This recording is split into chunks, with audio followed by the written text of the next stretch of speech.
Hi, good morning. It's Monday, the last day of November.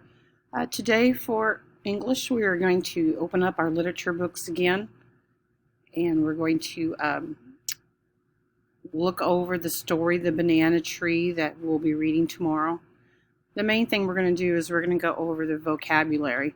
There are some terms there that some of them you probably are familiar with, but there may be a couple that you're not. One of them is the word dialect. Dialect is something might be new for you, so you're going to look that up in the dictionary. You're going to read what that is and then use it in a sentence. Remember, your sentences should start with capital letters and with punctuation, and you should have 8 words or more in them. Be sure to use the word. I know sometimes somebody writes a sentence and they forget to put the word in it. 2 of your sentences are going to use quotation marks. So if you remember our lesson from last time that we talked about, quotation marks are what you put around, excuse me, what you put around the words that actually come out somebody's mouth. So if you say, the girls shouted, "We have a test over Egypt tomorrow," then you would put quotation marks around that. And punctuation always goes inside that last quotation mark.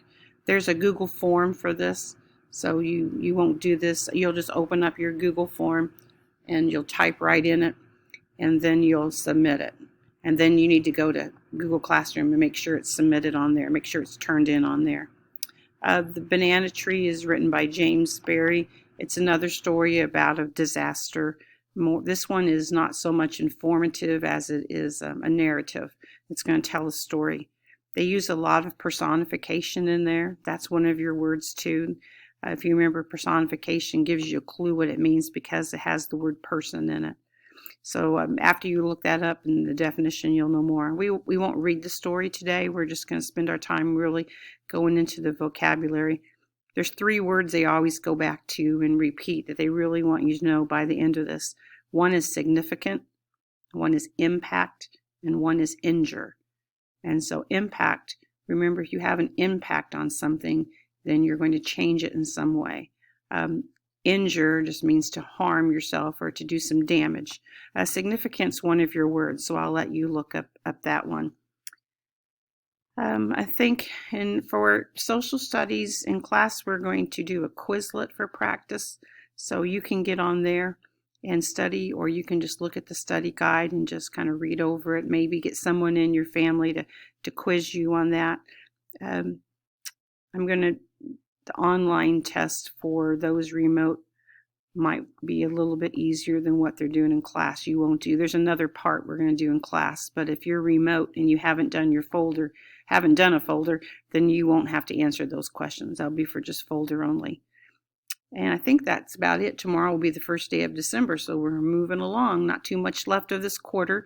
So if you've turned in things over the weekend, I have not checked those, but I will get on my computer sometime today or after school if I don't have time during the day, and I will look and see, and so I'll put in grades for if you have a 0 for something, I'll change that for you. I think that's about all. If you have any questions, you just need to email me. Make sure that you email me probably before 4 o'clock, because I don't always check my emails once I get home. So if you can do it before 4 o'clock, that would be good. That's about the time I usually leave here. So anyway, have a great day. If you have questions about anything, just let me know and I'll get back to you as soon as I can. Okay, thank you. Bye.